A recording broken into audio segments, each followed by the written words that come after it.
ಇಂದೇ ಡೌನ್ಲೋಡ್ ಮಾಡಿ ಮತ್ತು ನಿಮ್ಮ ನೆಚ್ಚಿನ ಶೋಗಳನ್ನು ಆನಂದಿಸಿ.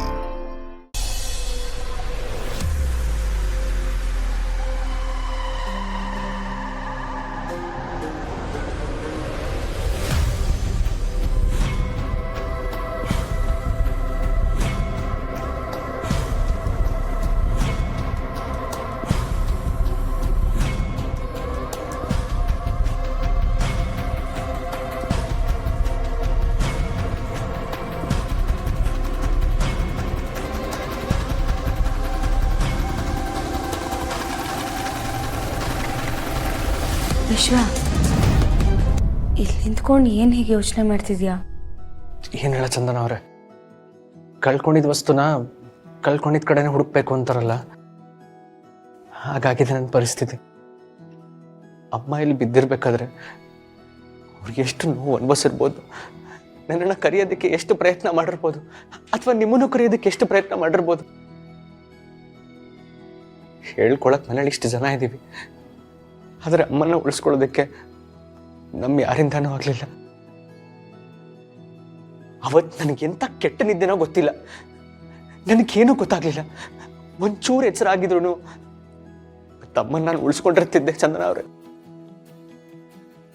ಇದೆಲ್ಲ ಆಗಿದ್ದು ನಮ್ಮಿಂದಾನೇನೋ ಗಿಲ್ಟ್ ಕಾಡ್ತಿದೆ.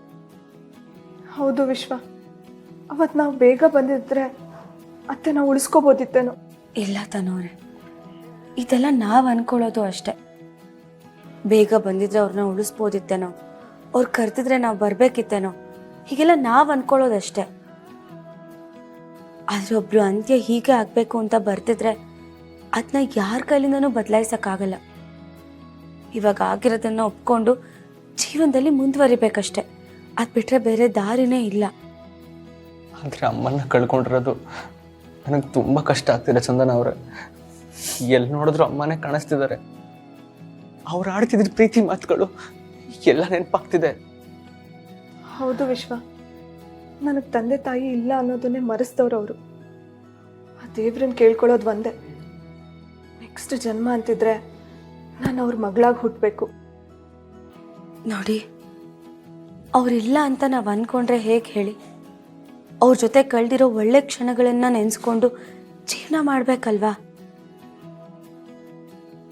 ಅವ್ರು ಹೇಗಿದ್ರು, ಅವ್ರು ಹೇಗೆ ಜೀವನ ನಡೆಸ್ತಿದ್ರು, ನಾವೆಲ್ಲ ಹೇಗಿರಬೇಕು ಅಂತ ಅವ್ರು ಆಸೆ ಪಡ್ತಿದ್ರು, ಅದನ್ನು ನಾವು ನಡೆಸ್ಕೊಡ್ಬೇಕಲ್ವಾ? ಆಗಲೇ ಅವ್ರ ಆತ್ಮಕ್ಕೂ ಶಾಂತಿ ಸಿಗೋದು.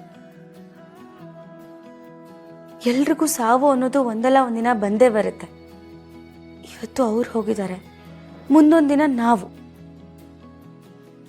ಸಾವು ಅನ್ನೋದಕ್ಕೆ ಎದೆಗುಂದೆ ಜೀವನದಲ್ಲಿ ಮುಂದೆ ನಡ್ಸ್ಕೊಂಡು ಹೋಗ್ಬೇಕು ಅಷ್ಟೆ. ನಾವೀಗ ಸಾವಿಗೆ ಎದೆಗುಂದಿದೆ, ಮುಂದಿನ ಜೀವನ ಕಡೆ ಹೆಜ್ಜೆ ಹಾಕೋದು ಒಳ್ಳೇದಲ್ವಾ?